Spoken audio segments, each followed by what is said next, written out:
Got it. Hi, everybody. How are you doing today? Welcome to another episode of Comedians Exposed. I'm Deana Kobe, and this is the podcast where comedians talk about vulnerability. I have a very funny guest today. He is the host of the podcast Laugh and Learn with Vern. In addition, we got to do a very fun roast battle right before Christmas. It was super fun. What we're going to talk about. Please welcome today to Comedians Exposed, Eric Vernsten. Welcome. Thank you for having me. I'm excited to be here. It's been a couple weeks and I'm lazy in editing with you on my podcast. Well, I'm a comedian. Well, am I supposed to be motivated or something? I don't know. Okay, no, first of all, editing's so exhausting, like especially if you were like, limited in production and if you're one person doing the whole shebang, editing is a lot. So don't beat yourself up on editing. And comedians do, in addition, think about all the other time we have to devote to doing comedy. Like I'm very much a defendant because we have to go to mics, you have to write jokes, you have to edit the jokes, listen to the jokes. And then if you're doing a podcast, it's like, you only got so many hours in a day. So approach yourself from a place of love, my friend. Start a podcast, they said. They didn't mention editing the podcast, or it's an interesting process. The whole thing. I like it though, because it builds multiple skills. You got to obviously do some comedy and be somewhat funny at points, but you have to reach out to people. You have to. So there is a sales aspect to it, and that's a skill. It's good in life. The editing, as tedious as it is at times, I think, and I don't know how you are with this, but I've started to learn where certain parameters of the talk where I won't ask certain things because I'm like, if that goes off the rails, I don't want to edit it. So, but at the same time, then I'm limiting myself a little bit. So I got to figure that one out. The laziness of not wanting to edit versus the expansiveness of the conversation. See, I approached editing from a place of high anxiety, doing a podcast, first of all, is very uncomfortable. You know what I mean? It's really bizarre. It's like, hey, everyone, look at me. I'm recording myself and you should all listen, right? Yeah. That to me is uncomfortable. But then on top of that, then there's this layer of when you're having people on that you're going to talk with, and then you have the power of the edit. Oh my God, that's too much. I don't want to wield that much power. So what I have shifted in doing is I now put the video out on YouTube, and I just put the podcast out as is because I couldn't handle the time and the pressure of editing people.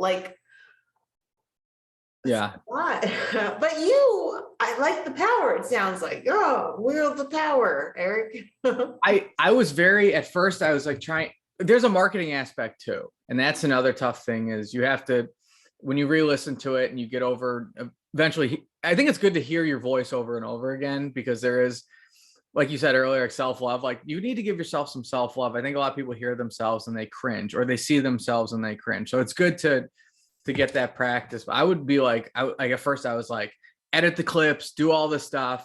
And I have seen as I've done less work, it is less people listening and less people watching.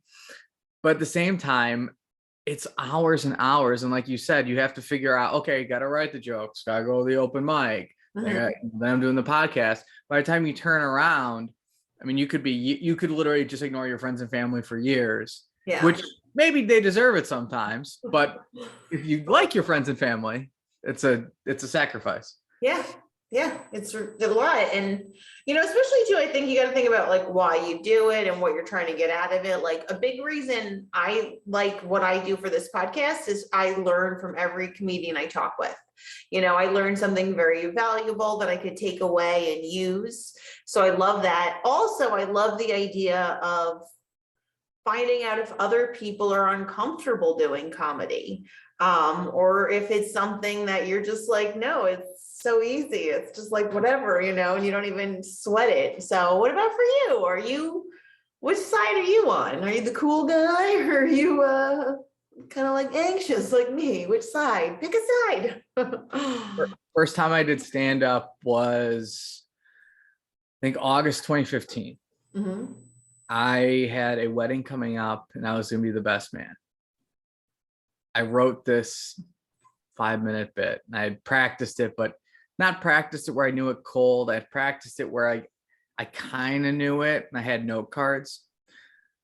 I go to this mic. It's in Chicago. It's a bar called Shuba's. I don't know if Shuba's is still open, but they would do like a Monday night open mic. I'm like so excited. I told my then girlfriend, I'm like, I'm going to do stand up.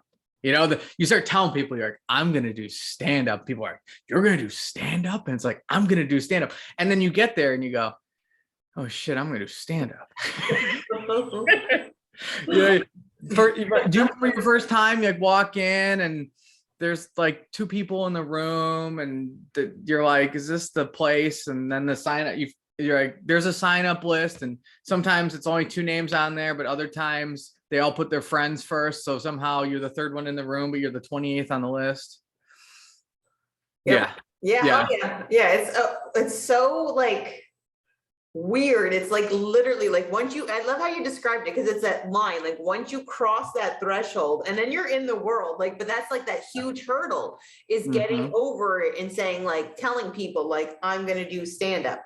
I was the opposite. I did stand up for a long time and didn't tell anyone. Like I was like, you were a closet comedian. Yes, it was my dirty little secret. Deana Kobe, the closet comedian. That should be your first hour special. The closet comedian. There you go. I think most of my family and friends wish I was still in the closet. So I got some of that too. Yeah. Yeah. How do you find people are they supportive of you doing comedy or? Well, let me finish the first time I did it, and then so the supportive level, I'd say generally yes. So first time I get there, I think I was like, I don't know, 8th on the list, and I was wearing this. I wore like this nice sport coat I had, and I'm sitting in the audience and I'm watching people, and I'm so nervous. I feel like there's just a force field of nerves around me. It's very intense. They call my name, I go up there. And I start talking and I've got like the note cards. So I'm not trying to look at them. And within about 30 seconds, blank. There's just nothing. Like it's not even nerves. It's just, I'm staring at people. Like I'm looking at you, you're looking at me, and there's nothing there. It's one of the only times in my life, there's just never been anything there. So I get the note cards and I start going through them.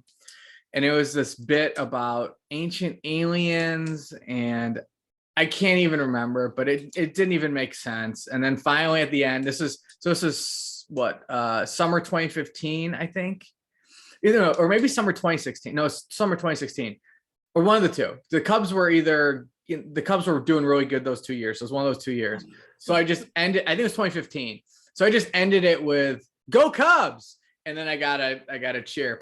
So I go sit back down. I'm like, wow, that was horrible. And then the next guy gets up, or no, while I was doing it, actually someone started heckling me. He's like, "Nice coat." And I didn't know what to do. It's like, thanks. I literally was like, this is awful. Like I'm getting heckled. I don't even know what I'm doing. And then the guy gets up there next and does his whole 5 to 6 minutes about why he should kill himself. And to this day, I'm like, I cannot believe I got heckled by someone who was literally going to kill themselves 20 minutes after the show. Like his life was so bad that literally his whole bit was like, yeah, I deliver groceries. Like I should shoot myself in the face. And like people didn't, it was one of those like acts where you don't even know if like you should laugh or like maybe give him a hug. It's like a little too real, buddy. You've seen those, right? It's like the crowd therapy. Like it was so cringe. Yeah. And he just sat back down and I was like, I can't believe that guy who literally needs medical attention at this moment successfully heckled me. So it was a little bit motivational too, because I was like, I can't ever let that happen again. Now, granted, I never saw him again. So knock on wood, he actually did kind of get his life together, because that would be really bad. But it was just like one of those like, I mean, he wasn't even trying to be funny. I couldn't even tell what he was trying to do. It was like a combination of like a weird poetry slam with like a cry for help. Yeah. And that was my first time doing stand-up. I sat there for another hour. Partially, it was more like a relief.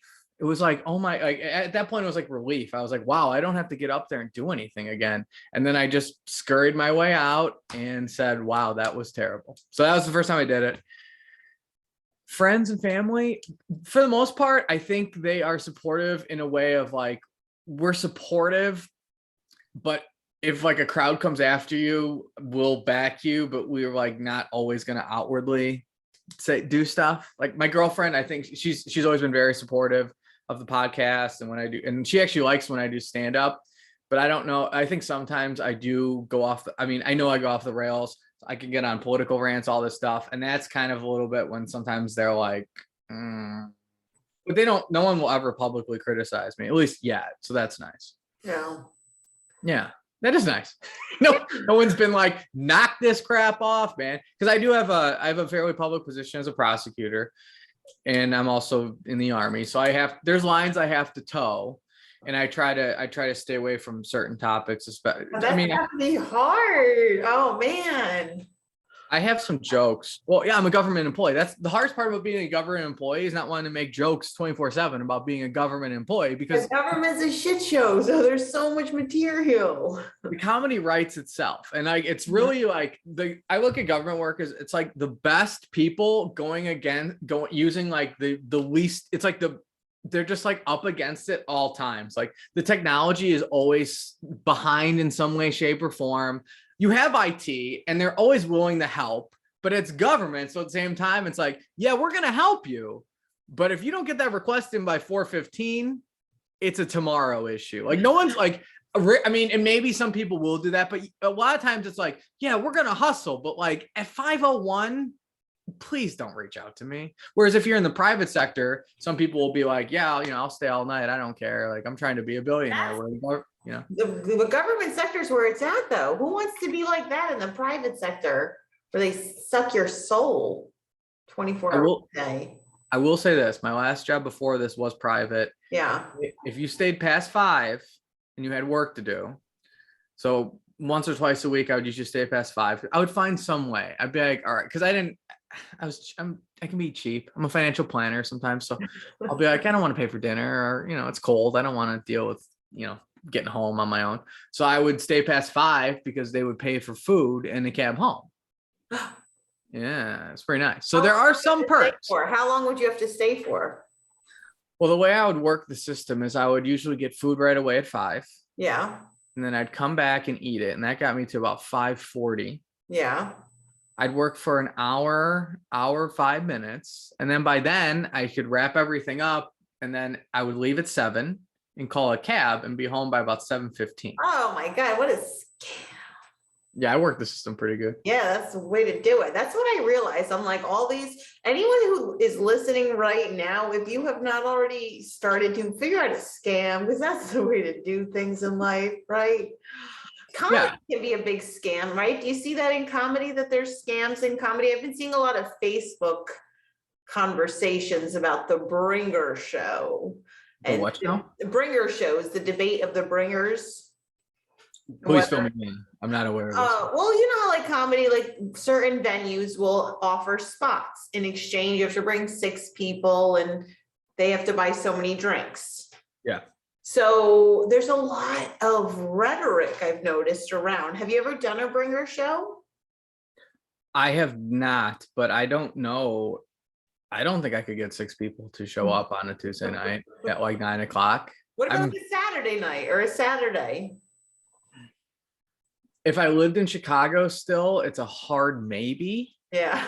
I don't know. This is where the whole debacle comes in. Like Bringer shows, there's a lot to it, but it's funny to see how people take these hard stances on things. And it's like, this is how it's supposed to be always. And it's like, oh my goodness. Well, I get it from a stance of we need to have people in here and you need to buy drinks and food. But also, shouldn't you have an establishment and shouldn't you figure out a way to market the establishment where you don't need to essentially force people to spend $120? I'm just saying, are we talking New York or like across the country? I I don't know. I thought bringers were things that happen everywhere, like all across the comedy scene. You See, know, I'm behind. it's very prevalent, huh? See, I'm behind on the stand-up stuff. So I was doing it in Chicago for a couple years, and then I moved to Rockford, Illinois, to do my prosecuting stuff. And I've only been to a couple open mics out here. So the way I kind of look at comedy is I try to incorporate it into like everything I'm doing in my life. Yeah. I think that the stand-up only model is so tough. And I think you have to do something like what you're doing, where you have to give yourself a social media, like a chance for the internet to pick up on your vibe. Like I could see, like, I think it's kind of like a give and take for me. So on the one hand, like, here's my biggest issue with open mics. It's the time. And I enjoy the comedy and I enjoy hearing people, but it's like, it's a whole night. And this is the thing I would run into. And I think we talked about this before, but you go to an open mic. And so in the benefit of the bringer show, you bring people that would probably sit in the front row and laugh at your stuff. And if you're going to record it, you need some of that. You need someone that sounds like they're enjoying your stuff. Mm-hmm. Otherwise, it's people are gonna make, why'd you put this on YouTube? You sound like a serial killer. But on the other hand, if you don't have that, it's usually just it's comedians in a room. They're the first people that go up usually are trying to get to another mic. Yeah. And they're friends with the MC. So they go first. They'll get most of the laughs because everyone else who doesn't know the MC as well is stuck there listening to them. But by the time the people in the middle and the back go, most of the time, so the front people left. They usually don't stay. They got to go to another mic, right? They signed up for like 4 at a time because they know all the people. And then the other people, especially if they're newer, they're nervous. So a lot of times they're like writing, or they're just like sitting there in their heads. So you really don't have a good audience to even gauge if your stuff is funny. Like, you might have 1 or 2 people, usually the MC, and then like a bartender that's like kind of around the corner. Yeah. That's really your audience. Everyone else is only in their own heads writing their own material. They don't really care. So I'm like, okay, so for someone who's not going to be doing this every night, because that's not what I'm going to do I want to spend 5 to 6 hours on, say, a Thursday night doing that for 5 minutes of literary feedback from 2 people? And the answer is usually no, or like maybe once every couple of weeks. And then go ahead. It's time breaking it down. And then think about the podcast.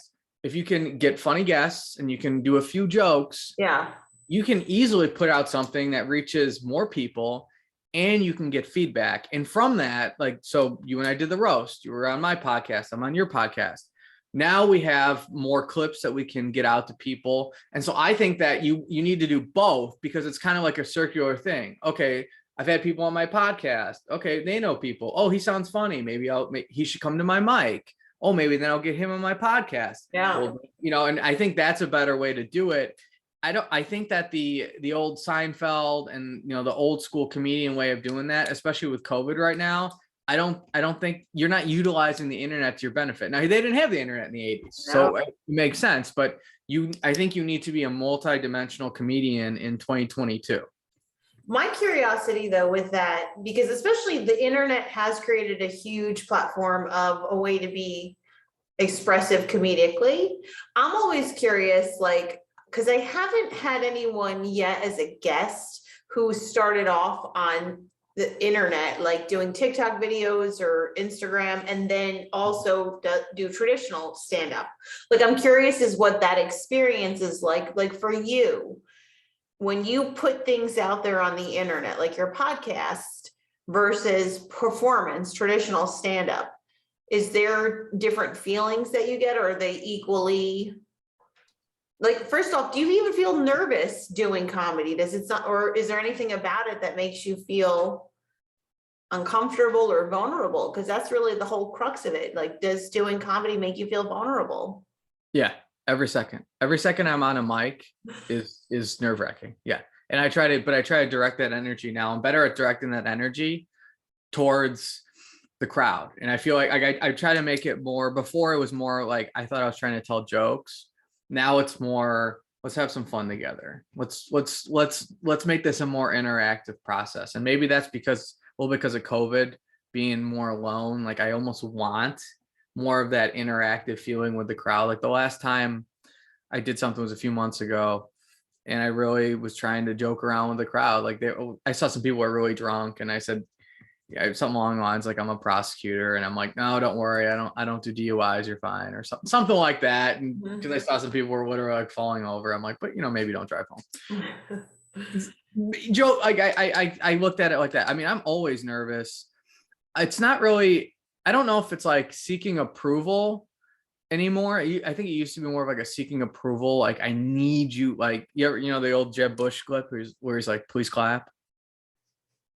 Have you seen that? I haven't. It sounds so sad. Yeah. Oh no. Poor Jeb Bush. It was like 20.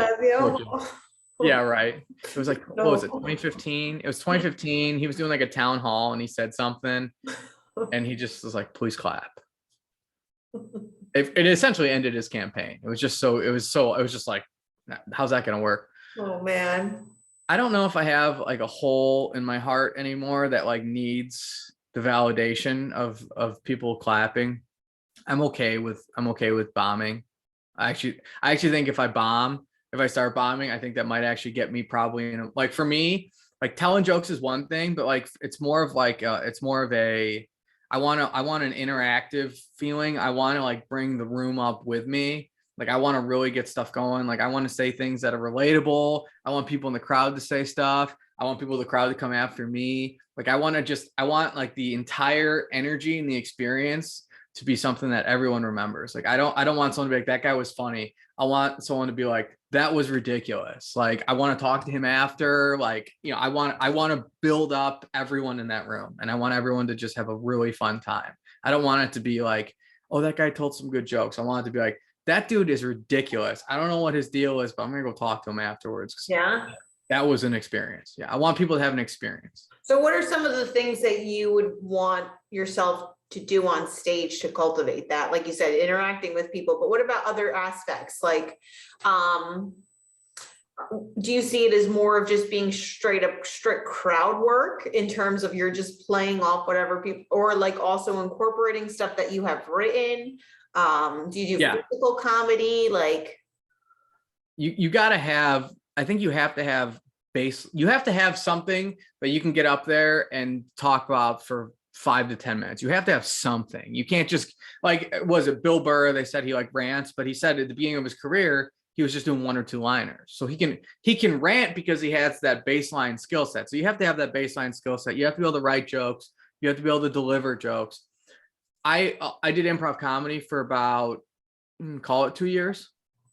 I did the first year plus was in person, and then COVID hit. So then I did Zoom, which is, it's okay. It's not, that's the thing about being in front of people though. Like the podcast is cool. And especially like once you and I both get famous and we have our own studios like Rogan, and we have the Deana Kobe experience, or, they have the podcast there and all that stuff. And we,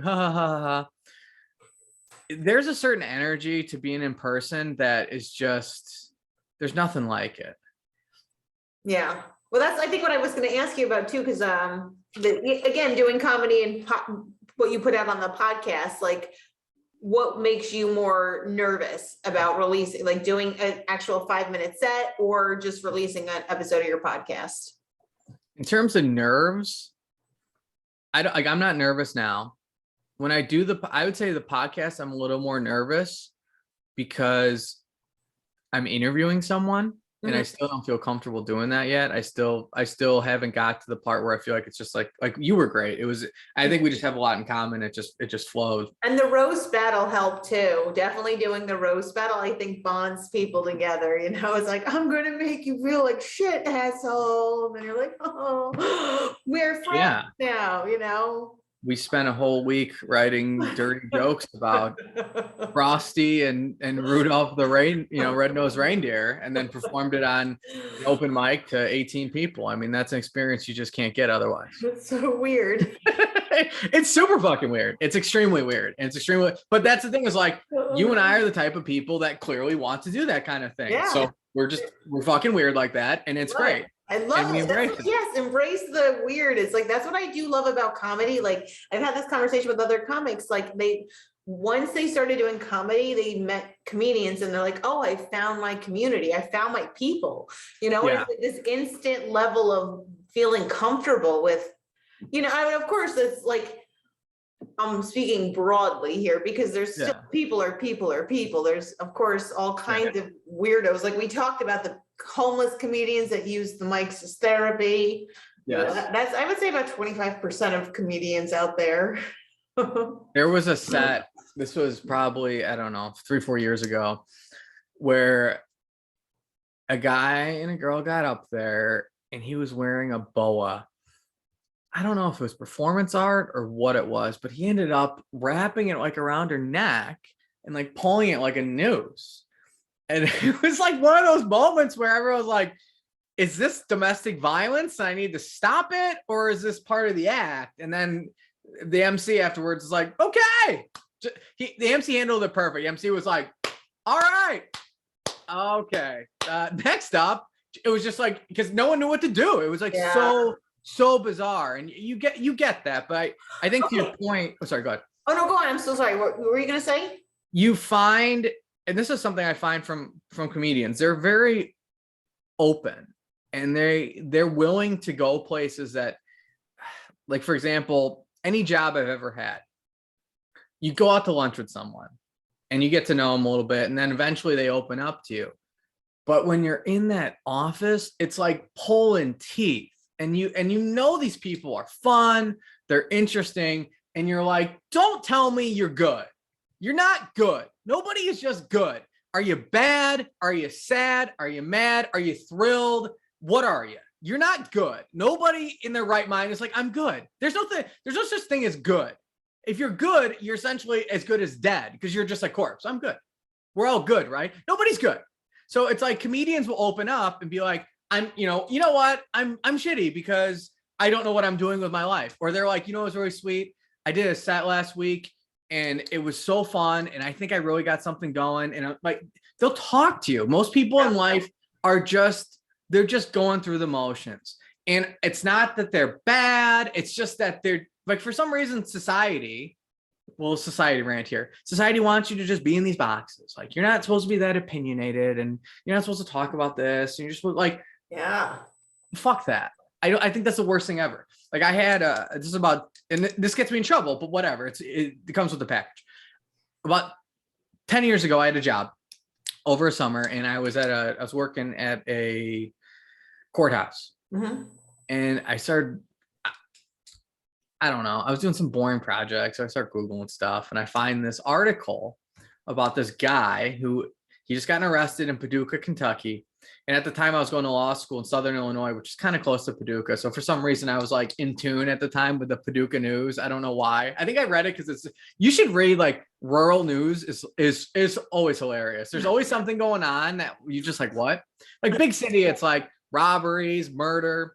Rural towns, it's like so-and-so, is selling their goat. And then this guy had tried to have sex with the same horse 3 times. 3 times. I ended up doing a stand-up set on it and it did not go well. I was like, that guy's like the Michael Jordan of trying to have sex with horses. Why the same horse? Was he in a relationship with the horse? Like, was he romancing the horse? The horse had no comments. Yeah, no consent from the horse. So he was clearly out of line.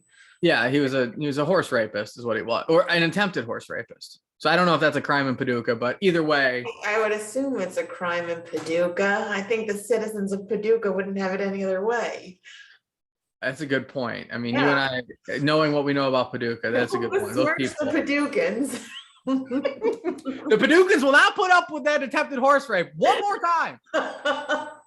But they did. So they arrested him, and I start giggling, and someone goes, "What is it?" And I go, "Oh, this guy just got arrested for trying to have sex with a horse for the 3rd time. Like, what a loser," or something like that. This office was. Hold on, can you still hear me? Mm-hmm. Okay, I think my mic. Okay, so good. But this guy, and so I start laughing about it, and the whole office is quiet. I mean, this would be like it makes a funeral look like a Kiss concert. And afterwards, a guy who worked there, I didn't know him that well. I'd been there like a month, and he came up to me and he's like, "That was awesome." you should have seen, he goes, because I guess I said it and then I was like, oh, I'll be right back. And I wandered off. And he said, when I left the room, people were just doing one of these, like, could not believe what I said. But that guy ended up becoming a good friend of mine, and we still keep in touch. And he was like, I was so glad that like I found he goes, the minute you said that, I'm like, we're gonna get along because we're just gonna get along. So and was that appropriate for the office? Who knows? They didn't fire me, so the answer is maybe. We'll never know. I didn't get asked to come back, so who knows? But at the same time, it's like I would rather do that, and at least now I know that's not a place for me. That's fine. My office now, do I talk about horses having sex? No, I don't. But at the same time, the other day, someone brought in a dog, and everyone was cool with it, and we pet the dog, and everyone was like, "This is great." Yeah. That's a place. That's a place for me. I like random dogs coming into offices. Do I occasionally rant about stuff? Sure. Do I kind of think about it a little bit? Yes. But it's like, I can't work somewhere where it's super quiet and people will get all weird the minute you start talking about Paducah news. You know what, though? It's kind of an interesting analogy for what's happening with like doing comedy right now. Like I know a lot of people, because again, there's a lot going on that people are, this idea of cancel culture, which, you know, I don't really think is real, but it's a term that gets thrown around for basically like the exact expression, I feel like, of all your office mates are what people have on their faces whenever somebody who's currently being canceled. Like that was the face of every audience when Whoopi Goldberg went off this week, or like Joe Rogan. Like you brought up Rogan. What do you think? Should Rogan be canceled? Have you heard the latest Rogan scandal? To me, I do think the cancel thing is real. And to me, it feels like it's like a modern day kind of Puritanism. Like the whole cancel, I think ties into, I don't totally understand it. To me, it's like, I think that a lot of people just, I think that culture in general is kind of, it's the staring at the phone stuff. You don't have enough personal interaction with people. And it's not the older generation, I think, is better at than the younger one, because, you know, people are, it's not, you don't have that contact anymore that you used to. And the pandemic is really, I think it'll take a few years to get that back. The whole thing bothers me to no end. The whole Whoopi Goldberg situation, I don't know why anyone is talking about the Holocaust still, like in a way that could get you in trouble. Like it was literally 6 million people got killed. Like, I don't know why that's, okay, you're Anthony Jeselnik and that's your bit, right? Like, oh, what did the Holocaust have to do with the dead baby? Like, that's his thing, right? He is like so offensive that you're like, oh my gosh. But that's his thing. But that's the whole persona. Yeah, that's how he's his money. But like, I don't like, it's such an horrible tragedy that like, I mean, it's not like people today aren't affected by it. Like people lost their I mean, you read stories about people that lost their entire families. It's horrific. And like, yeah, if that's your whole bit and you're like, so, you know, that's his thing. It's like, he's so insensitive and you're just like, oh, like, it's like I laugh at his stuff because it's like, oh my gosh, I can't believe a human being is saying that. Yes. I can't believe it. Right. But for everyone else, if that's not your thing, why go there? Just be like, you know what? It was a tragedy. It's awful. I really don't have any other comment. Yeah. It sounded like she was coming at it from, you know, like, I only heard, like, again, I didn't even watch the clip. I heard that she said something along the lines of saying that the Holocaust wasn't about race. And, you know, because it was like white people, but it's like, no, it was like, you look at the idea of race is emerging at Hitler's time, like the eugenics and all of those things. So clearly it was about race because they were clearly trying to prove biological. That like essentially blonde hair, blue-eyed people. That was that was their thing. Yeah, it's just like one of those things where I just feel like, especially like this, I think about life philosophy is like, how can I keep my floor high in life, but also give myself tremendous upside. Yeah. Talking about the Holocaust, it's just really to me, it's a lose-lose proposition, because like what is there to gain from like expounding on your thoughts on genocide 80 years ago? Like, I don't you know what I mean? Like what is the upside to talking about that? I don't see it. It sounded like possibly she might have been kind of trying to compare it from like two different narratives, like of what race is in America, to the narrative of race identity at that time. So it's like, if you're thinking broadly and just using that term race, yeah, it's going to be different things because we're two different, it's like, it's not the same. It's not the same side of a different coin. It's like roots, I feel like, that grew and evolved and just kind of like, it's but the same evil. It's the exact same fucking vein of evil. I don't know. It's just weird though, because I did not watch I don't know how the whole thing, what came before it, what preceded it. Like, and I don't know, like, again, enough about Whoopi Goldberg. You know what I mean? Like, I'm like, what the heck? Like, what's the point of this? And like, yeah, why take a stand on this? Like, where are you coming from? I don't. Well, isn't it interesting though that when clips of her online, they don't really show you any context.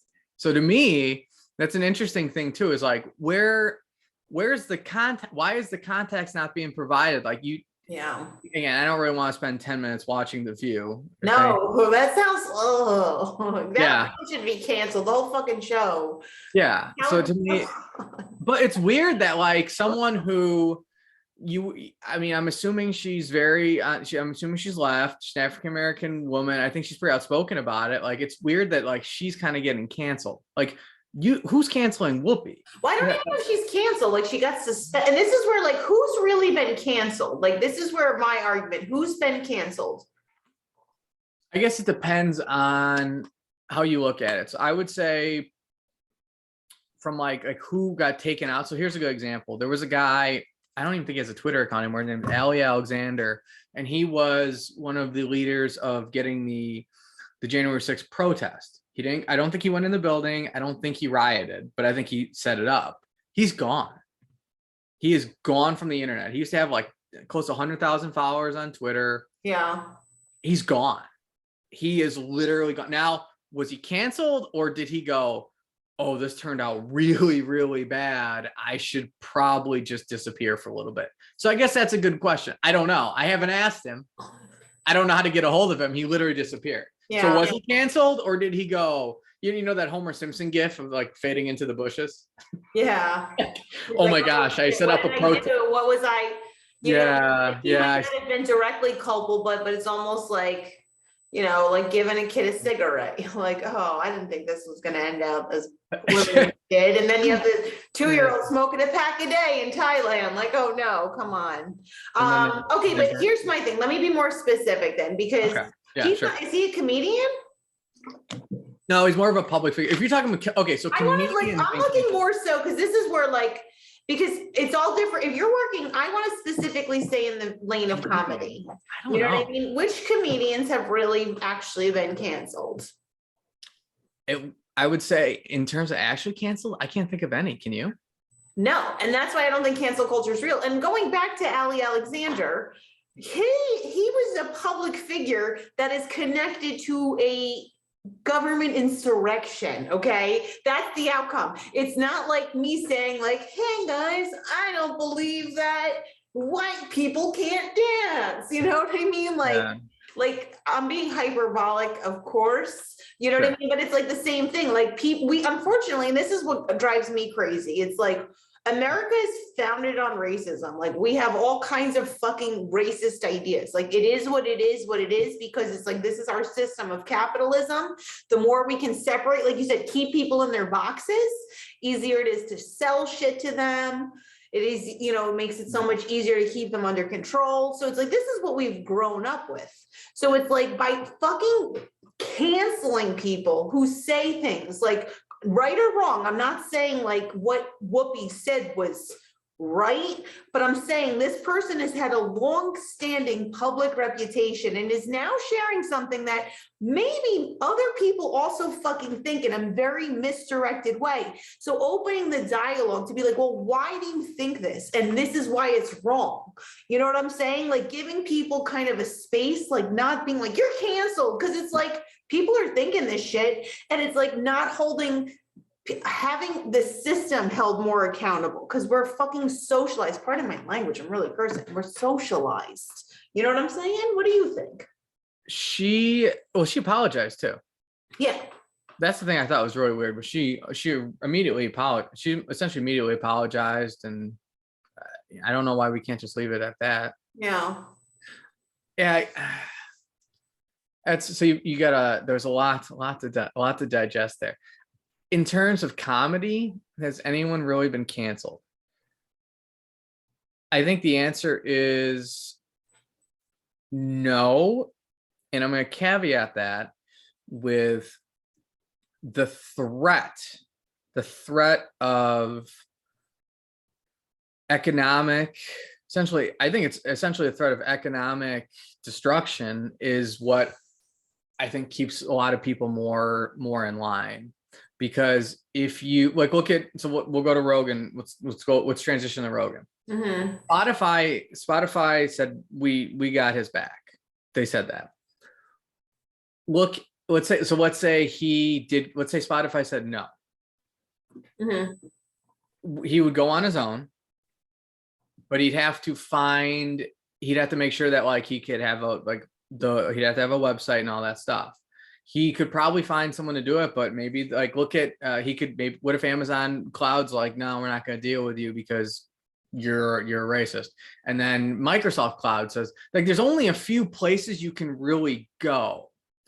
And so to me, I think it's a threat of like, hey, you can say whatever you want, but if you get too big and if you start saying things or having guests on your podcast that start going against some of these approved narratives, like that's the thing that drives me the craziest about all this stuff is science and just life in general. Like look at what's science and comedy are very much the same thing. It's trial and error.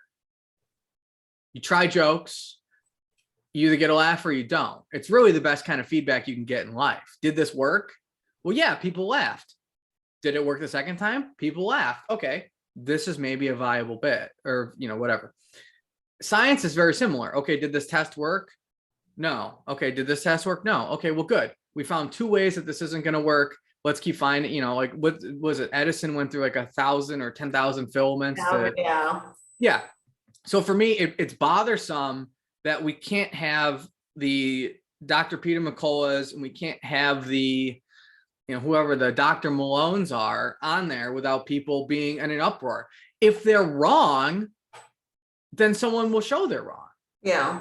Why, they're scientists. Okay. Where's the other side of the science going? Okay, well, they're wrong. Here's why they're wrong. And then we just debate those two ideas. Why does it have to be, well, they said this, they need to be gone. To me, when someone says something and the first reaction is they need to be punished for it, that makes me think actually they might actually be onto something.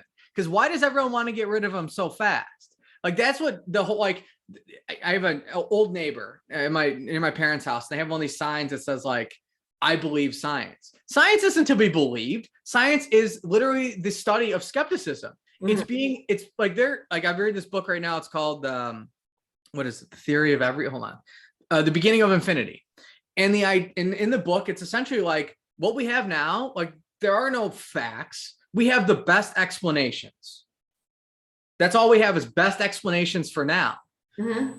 10 years from now, we could come out with a better explanation. Right.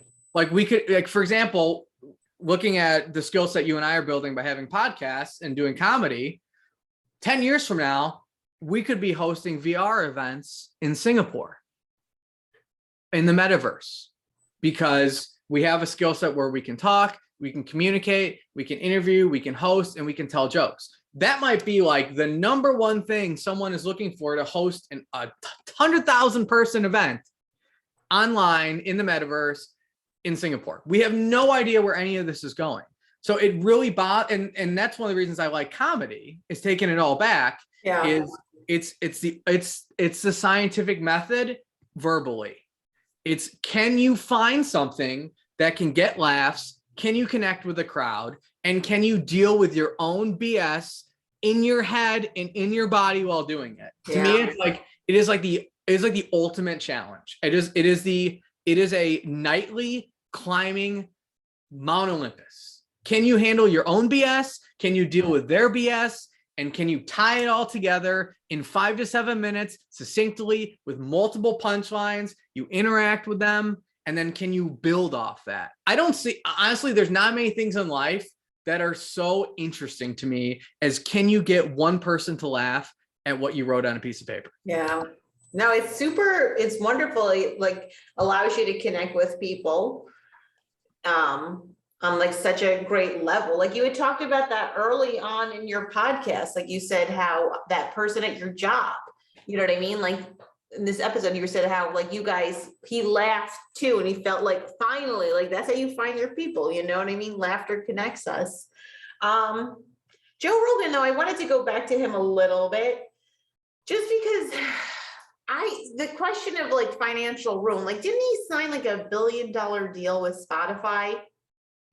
It's something like that. Yeah. So it's like, okay, like if he say Spotify released him, like, okay, then we're at the point where people are billionaires. Like he would not be financially ruined. Like I think if Joe Rogan were cut loose from his deal, he still has enough of a base of Roganites that would, let him build, like look at kind of like what Trump is trying to do, like with, kind of create his alternative media platform, you know what I mean? Like I think Rogan could successfully do that. That's why it's like cancel culture. Like I always get triggered by this, because it's like we got to dig deeper. We can't just say no, because other people are thinking that shit.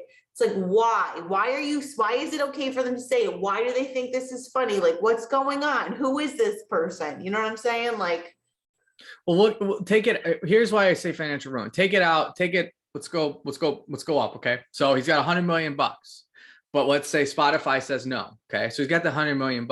Yeah. If he is deemed some sort of like cancer in society, why couldn't JP Morgan say, you know what? We're not going to bank with you anymore. You're a racist. You are a far right extremist. Go take your assets somewhere else. And then he's like, oh, okay. And what if he can't find a bank? Like there's that's how I think this eventually plays out, is eventually, and now that leads into a whole conversation about cryptocurrencies and all this kind of stuff that I support. But I think that's how eventually it plays out, is it starts off with, you can't do this here because you're deemed a bad person. Yeah. And then those big companies, they don't have spines. We all know that. The higher up you get, the more it's risk management. CEOs are essentially just risk managers. Yeah. You don't see, like, for every Elon that is like trying to do things and trying to be funny, there are 500 CEOs that just sit there like, financial reports were good. We're really making progress. Yes, we support whatever cause is in the news right now. Like, please continue to use our services. Yeah. These people are not creative. They're not innovative. They're not trying to solve any problems. They're trying not to get fired so they can get their stock price up, so they can have their options vest, so they can go live in Singapore and eventually become, I keep saying Singapore. I don't know. Oh, there's no taxes this time. Singapore has no taxes. Anyways, but so to me, that's where so when you say financial ruin, you're right. And they can get that money, but eventually you got to be able to get that money out. It's just decimals on a screen. And unless it's the 1930s and it's the Depression, you're probably not going to put $100 million into your suitcase. So I'm totally with you on the fact that, like, you get that money, but you got to figure out a way. And what, if you can't bank potentially down the road, what are you going to do with it? Can you, what else can you use it for? Now, we're not there now. And I think the best example of this is, like you said, Trump doing a social media thing, but I think Deutsche Bank canceled some of his stuff. Now, there are some banks still working with him, but I think Deutsche Bank canceled them. And I think that's kind of the concern. Like, look at GoFundMe with the Freedom Truckers. GoFundMe deemed them as like a threat, or so. GoFundMe said, we're not going to use you anymore. And then they said, we're going to give the money to other causes. And then people were so mad that they said, actually, we're going to give you your money back right away. but that's a real thing that they had $9 million, and they said, nope, we're freezing it. That happened literally yesterday. So I do think that there is a chance that you're going to start seeing things like that. Yeah. But on the flip side, and this is what you and I should be doing on the side, we should literally be, and I think I'm probably more on the right than you are, which is fine, but we're all trying to make money at some point. We should honestly just create, I had this idea, Freedom Bank, called Freedom Bank, and say, hey, here's the deal. If you get canceled, or if you like your guns and you like your First Amendment, come to my bank. We're never going to give in to any sort of protest. I could care less. We're going to retweet funny memes, and we're going to, and you can always have access to your cash. I think that's like $1 billion idea. Just call, and then literally, here's the best part. Have a shooting range right next to the bank. I know. And then have Joe Rogan on the whole time. I think I'm the opposite. I think I don't want money anymore. I'm ready to go back to bartering and living in the woods. So in fact, my retirement plan is piles of beans, sir. I have thousands and thousands of dried beans, because that's really what I think the future of currency is going. So you can get your crypto. Yeah, I'm getting my bean stack going. So so you have your beans. So so let's say you have to go to an open mic that requires you to buy drinks. Are you literally going to lug a giant bag of beans and then put it on the table? We all know what happens for female comedians and how we get our stage time. So is there a, I don't know anything. I mean, I think I know what you're hinting at, but I don't is there a, like for certain like mics, are guys like, hey, if you don't flirt with me, like I'm not going to put you on? Is that a real thing? 100%. You get canceled. I've gotten asked out and not gone out with the people and gotten shows reneged because of that. But cancel culture is real. For women, I think it is. Yes, for women who, yeah. Really? So, yes. I did not. I had no idea. Oh, it's brutal. Literally, and comics are a sensitive bunch of little bitches, man. Their buttholes get so tight if, like, oh, no, thank you. Like, I've had people stop speaking to me. You get iced out. It's kind of isolating as a woman in comedy. So it's like, oh. So some host of a mic will say like, hey, let's grab a drink. And you're like, I'm okay. Like, blah, blah, blah. And then literally like just that interaction is enough to be like, you're never allowed here again. I don't know if I've ever had it that extreme, but I definitely have been, have comics approach me.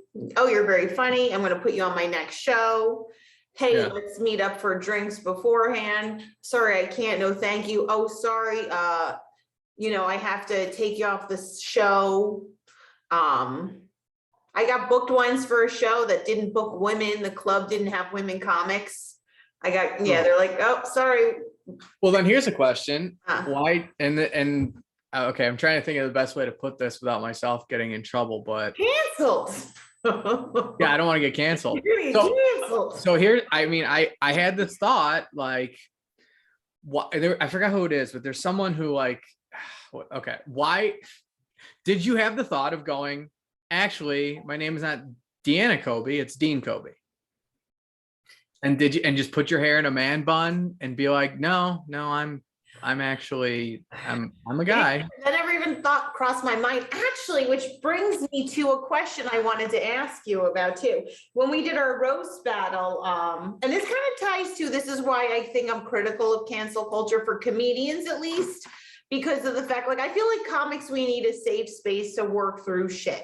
You know what I mean? Like, especially too, depending on what your MO is and like what you're trying to like target, like some comics go out there and just want to have fun. I feel like other comics are going out there wanting to do messages and like make a bigger point, and using comedy as a platform.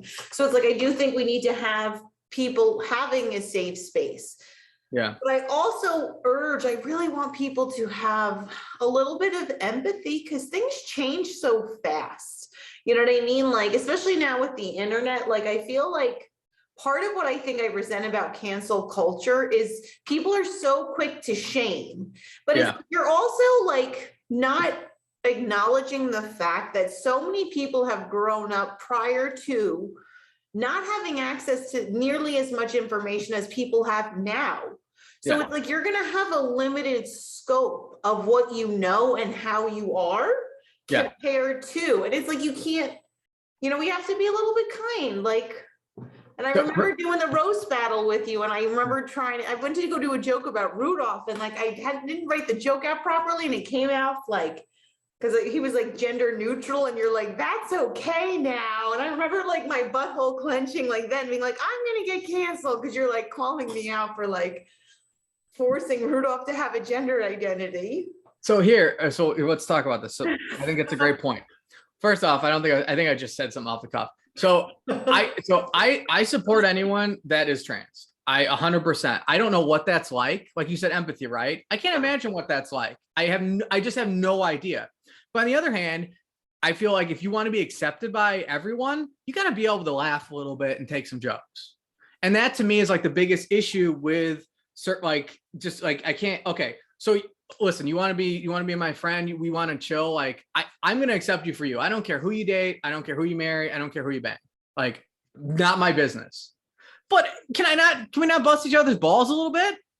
Isn't that the whole point of this? Like, we need to be able to joke. So whenever I said that Rudolph thing, I didn't, trust me, I'm not trying to get you canceled. Oh, no, I just probably said it, right? No, but like, it's funny. And it was true. And it made me think of, because especially the context, like, it's like, you know what I mean? Like, it's just funny. Like, to me, I felt it was an interesting comparison over, like, again, of what we're doing, like, I wasn't prepared. I was like, I didn't realize how long it was going to go. And I was fumbling, and it was like, and just word vomit came out. And then you caught it. And I was like, dang, but that's exactly it. Like, that's what happens. You know what I mean? And all it was us supposed to be stupid and goofy. And it's like, potentially, if you look at something isolated, like, it could be this alternative narrative. So it's like, that's, I think, a scary part about doing comedy. Like, I'm sure for you, right? Especially, like you said, you're a prosecutor.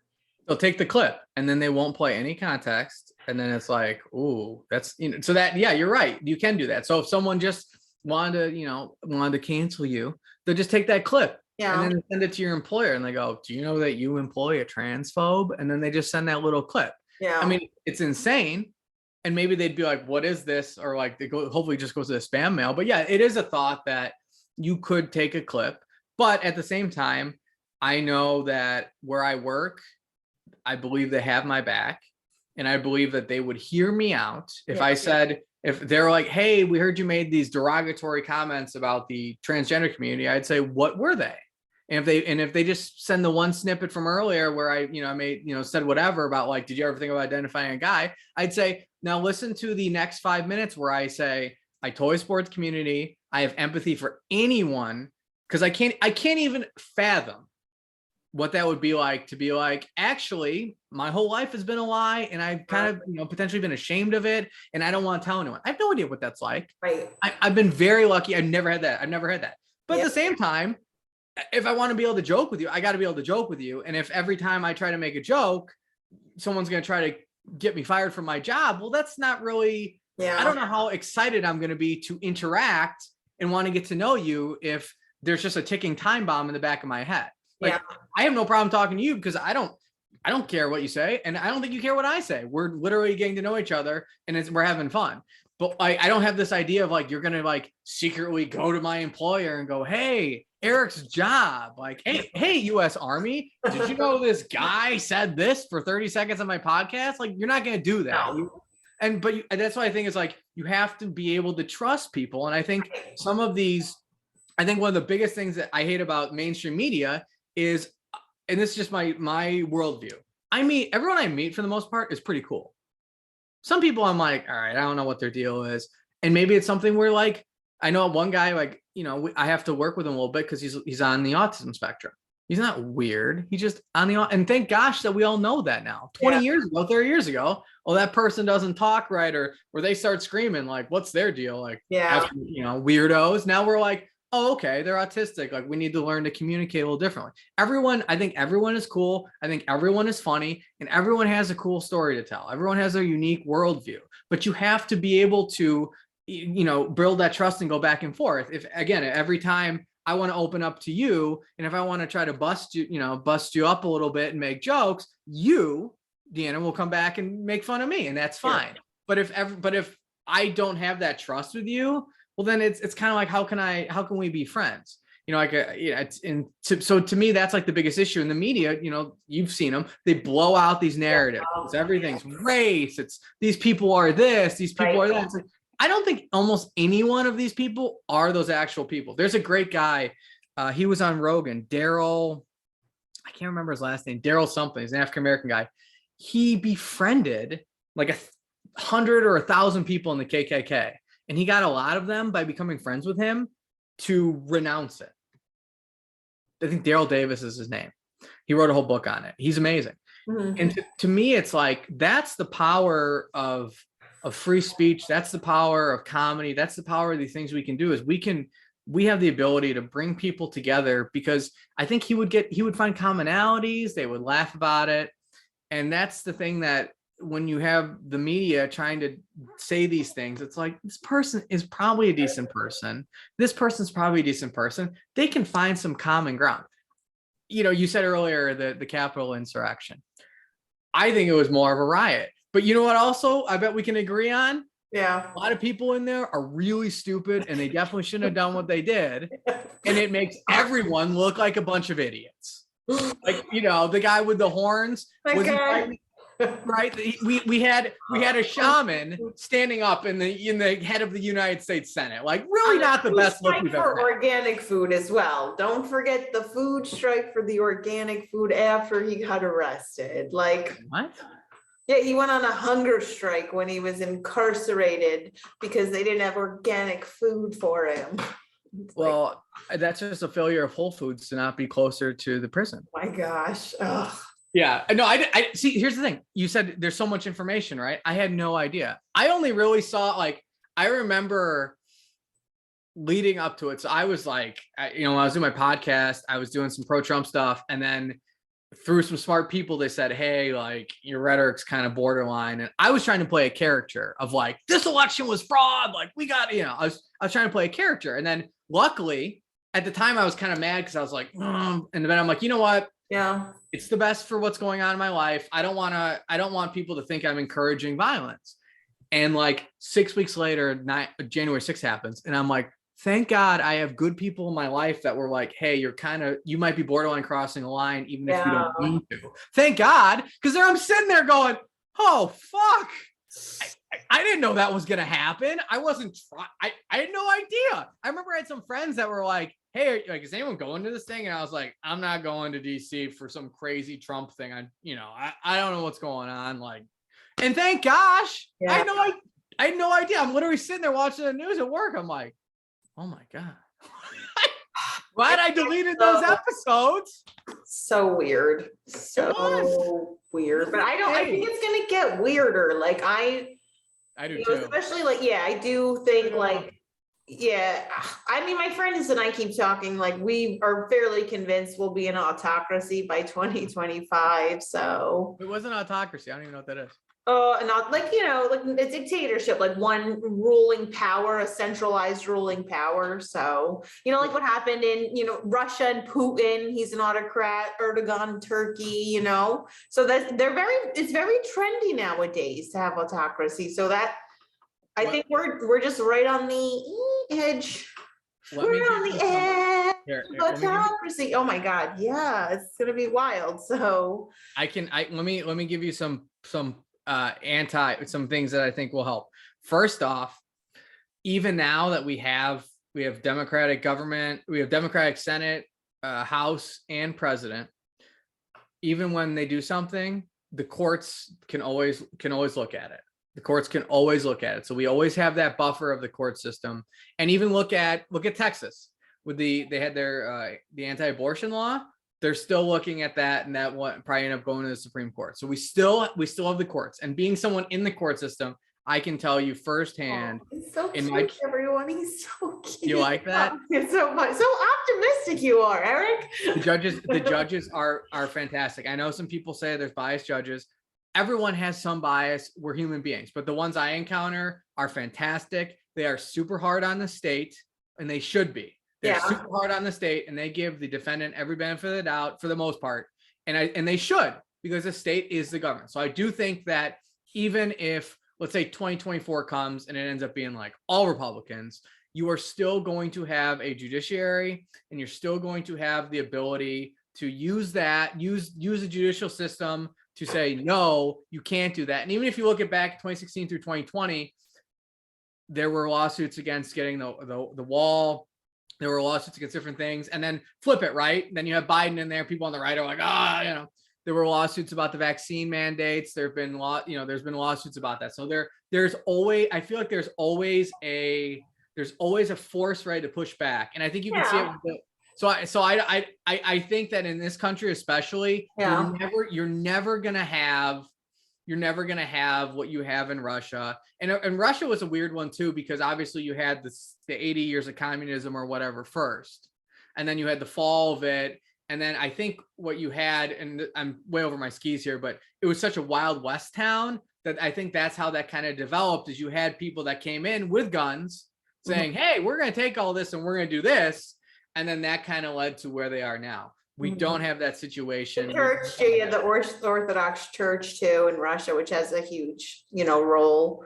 But I don't know. I mean, hopefully not. I'm hoping to. I like to, again, I would just, at this point, I always kind of err on the side of caution. Might be great for your comedy career, though.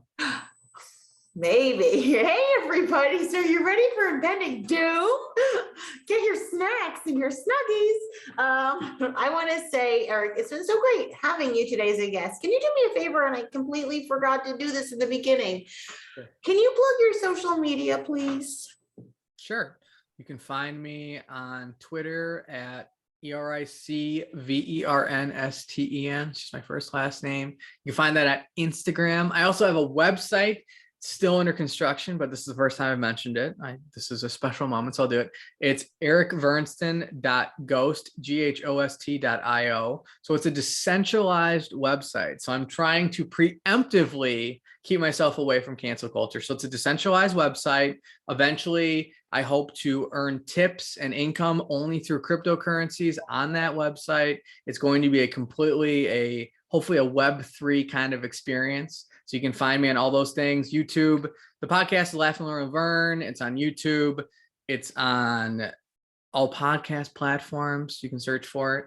But also, I got to do a quick disclaimer. This is just everything we talked about is my opinion, not the U.S. Army, not the Department of Defense, not officially, not unofficially. So yeah, I appreciate that, and it's really, I really like talking to you, and I love that you do this, and I hope that more people go into comedy, because I don't know how you, and I want to get your take on this, but for me, it was, I'm nowhere near where I want to be, and I need so much work, but just getting up there, I feel like it made my life I don't know the word. I don't want to say complete, because that's not it, but it made me like, wow, I can't believe I did that crazy thing that I saw that I grew up seeing people do. I can't believe I did that thing that like the SNL people do. Like, to me, it was like such a huge, like, you can do things in life. Mm-hmm. What was it like for you? What was your first time like? Terrible. Very terrible. I had to do 2 comedy classes before. And then even then I remember, like, after taking 2 comedy classes, trying to do a mic in the city, which was paid, and I had to pay my $5, and I just like went up and again blanked out and just was like, I'm done. And the girl was like, do you want your money back? So I was like, ooh. But I think I agree with you. I feel like it elevates you in the sense, because you're releasing a fear that's completely unnecessary. Like, at least that's for me. Like, it took me a really long time to try comedy. Like I said, I took 2 comedy classes years before I ever did an open mic. Yeah. So it was really hard and really scary. But once I did it, I was like, whoa. And I felt like just like elevated, like, yeah, this is pretty cool. Like, I don't give a shit. What else can I not give a shit about, and it's a fun feeling. And I encourage people as well to do comedy. So I'm glad that you shared that sentiment. Yeah, it's the feeling of I don't fucking care. You can't put a price on that. No way, sir. Who gives a fuck? freedom. That's freedom, right? So, Eric, I want to thank you so much for being a guest today on Comedians Exposed. It's been wonderful talking with you. Thank you for having me, and I hope you have a wonderful rest of your day. Yay.